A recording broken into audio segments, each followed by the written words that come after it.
কথা ধারাবাহিকের আজকের পর্বে দেখা যাবে মিহির শঙ্কুর সাথে দেখা করতে যায় গোবরডাঙ্গায়। মিহির শঙ্কুকে বলে, যা করবে আমাদের কিন্তু সাবধানে করতে হবে। আমাদের অগ্নিব আর কথাকলি কিন্তু এই গোবরডাঙ্গায় এসেছে, আর ওদের কিন্তু একটা গোয়েন্দাগিরি করার স্বভাব আছে। আর ওরা কোনোভাবে যদি এই ফ্যাক্টরিতে গোয়েন্দাগিরি করে, তুমি কোনোভাবে জানতে পারো, আমাকে কিন্তু জানাবে। কথা অগ্নিব আড়াল থেকে দেখতে পায় শঙ্কু কারোর সাথে কথা বলছে, কিন্তু কে সেটা বুঝতে পারে না।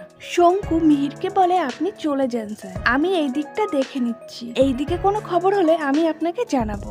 কেউ দেখে ফেলার আগে আপনি চলে যান। সেবারও কিন্তু অরুণদা এভাবেই দেখে ফেলেছিল। কথা অগ্নিবকে বলে, পাচক মশাই, আমার ব্যাপারটা খুব গোলমেলে লাগছে। কারখানার ভেতর কিন্তু আগুন জ্বলছে, তবে আজটা এখনো বাইরে আসেনি। কারখানার মালিকানা বদল হবে এরকম গুজব কেন লড়ছে? আর শঙ্কু কাকা কার সাথে দেখা করছে? কে ছিল গাড়িতে? পাচক মশাই, এইসব প্রশ্নের উত্তর মামা জেনে গেছিল বলেই তাকে সরিয়ে দেওয়া হলো না তো? অগ্নিব বলে, চিন্তা করিস না, এইসব প্রশ্নের উত্তর আমরা নিয়ে ফিরবো। অগ্নিব কথা তাদের কোয়ার্টারে ফিরে এসে অগ্নিব বলে, একটুর জন্য মিস হয়ে গেল, কে এসেছিল, কি কথা বলছিল, সব আজকে জানতে পারতাম। এই শঙ্কু লোকটাকে না এক্ষুনি ধরে দু থাবড়া মারলে সব হুড়হুড় করে বলে দেবে। কথা বলে, সব সমাধান মেজাজ গরম করে হয় না পাচক মশাই। কেন আপনি বুঝতে পারেন না?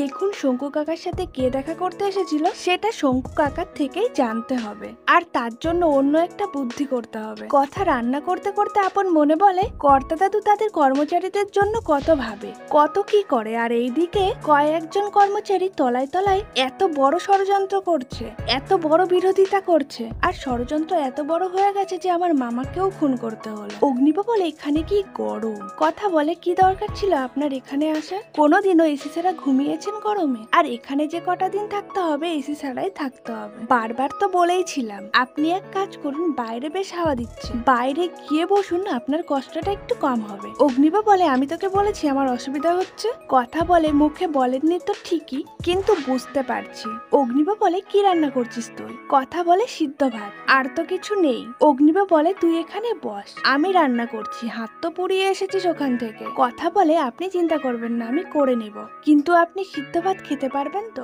অগ্নিব বলে, না পারবো না। বেক ফ্রিজ হবে এখানে, সবসময় বড় বড় ডায়লগ।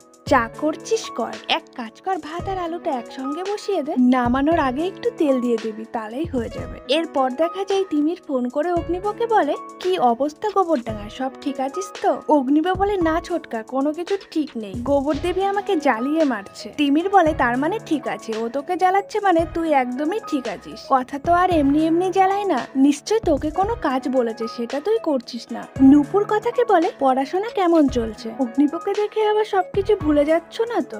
এরই মাঝে একজন কর্মচারী আসে কথার কাছে তেল চাইতে, আর তখনই কথা হিন্দিতে কথা বলতে শুরু করে দেয়। নূপুর তিমিরকে বলে, কথা হঠাৎ করে হিন্দিতে কথা বলছে কেন?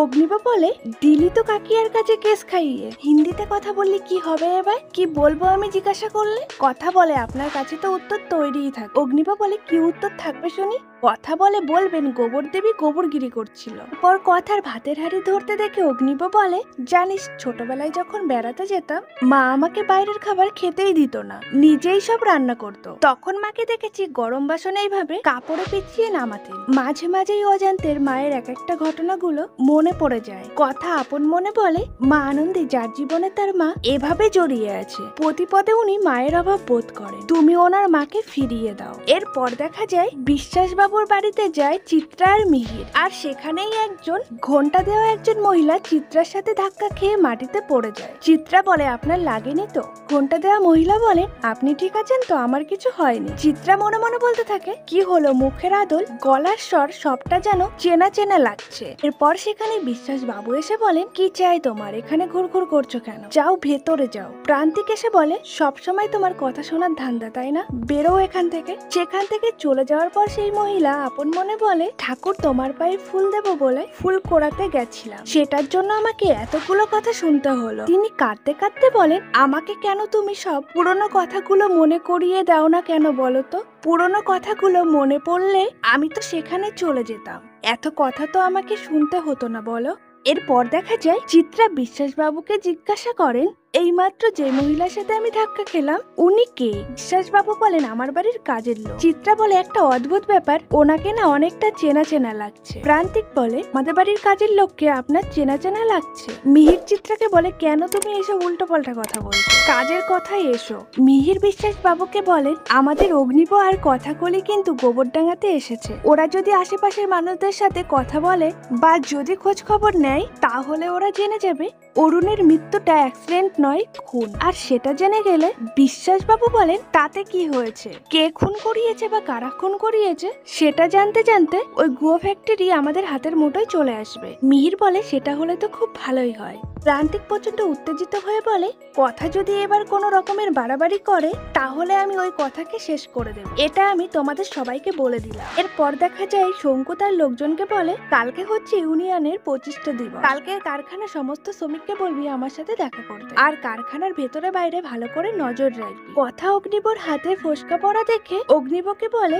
আপনাকে বারবার বারণ করেছিলাম, একটা কথাও তো শোনেন না। কথা অগ্নিবর হাতের থেকে ভাতের থালা নিয়ে বলে গোবরগিরি দেখছি আমি একাই করি না, সুযোগ পেলে আরো অনেকেই করে। অগ্নিব বলে কি বললি তুই? কথা বলে ভাতে আমি আপনাকে হাত দিতে দিচ্ছি না, চুপ করে বসুন এখানে। কথা ভাত মাখিয়ে নিজে হাতে করে অগ্নিবকে খাইয়ে দেয়। অগ্নিব কথার দিকে অবাক হয়ে তাকিয়ে থাকে। কথা বলে পাচক মশাই আপনি বলেন আমি নাকি আপনার দিকে হারানো দৃষ্টিতে তাকিয়ে থাকি, কিন্তু দেখছি আপনিও আমার দিকে তাকিয়ে আছেন। কথা দেখতে পায় জানলা দিয়ে কেউ উকি মারছে। কথা অগ্নিবকে বলে কেউ সন্দেহ করছে না তো, দেখুন তো একবার। অগ্নিব বেরিয়ে চোর বলে তাড়া করে ধরে ফেলে লোক দুজনকে। একজন বলে তোরা ঘরের মধ্যে বাংলায় কথা বলছিলিস কেন?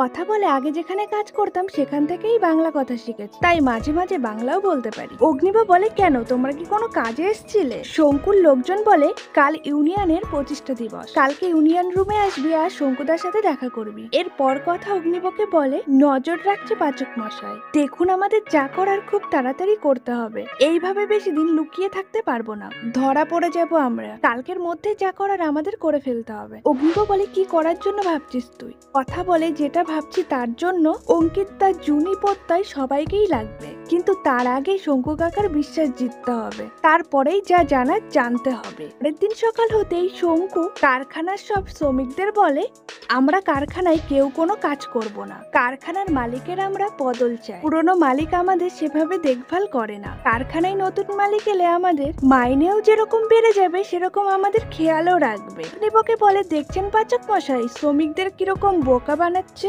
শঙ্কু কাকার উদ্দেশ্যটা কি বলুন তো? কারখানার মালিক হিসাবে কাকে চাইছে? প্রান্তিক বিশ্বাসকে নাকি আগের দিন যে গাড়িতে করে এসেছিল তাকে? অগ্নিব বলে জানি না, জানার জন্য ওর বিশ্বাস অর্জন করতে হবে। এরপর দেখা যায় জগন্নাথ আর শঙ্কুর মধ্যে এক দু কথাই ঝামেলা বেঁধে যায়। অগ্নিব আর কথা এসে শঙ্কুর পক্ষে কথা বলে। শঙ্কু খুশি হয়ে বলে আজকে প্রমাণ করে দিলি তোরা আমার যোগ্য চেলা, আর বলে আজ সন্ধ্যাবেলা খাওয়া দাওয়া আর নাচা গানা হবে। কথা বলে আমার চেনা জানা কিছু ভাই বোনেরা আছে তাদেরকে ডেকে নিতে পারি। শঙ্কু বলে তোরা যা খুশি কর। সবাই চলে যেতে কথা মনে মনে বলে আজকে সন্ধ্যাবেলায় তোমার বেড থেকে। ভালো লাগলে অবশ্যই লাইক কমেন্ট শেয়ার করবেন। ডেইলি নিত্য নতুন ভিডিও পেতে ছায়াছবির জগৎ চ্যানেলটিকে সাবস্ক্রাইব করতে ভুলবেন না।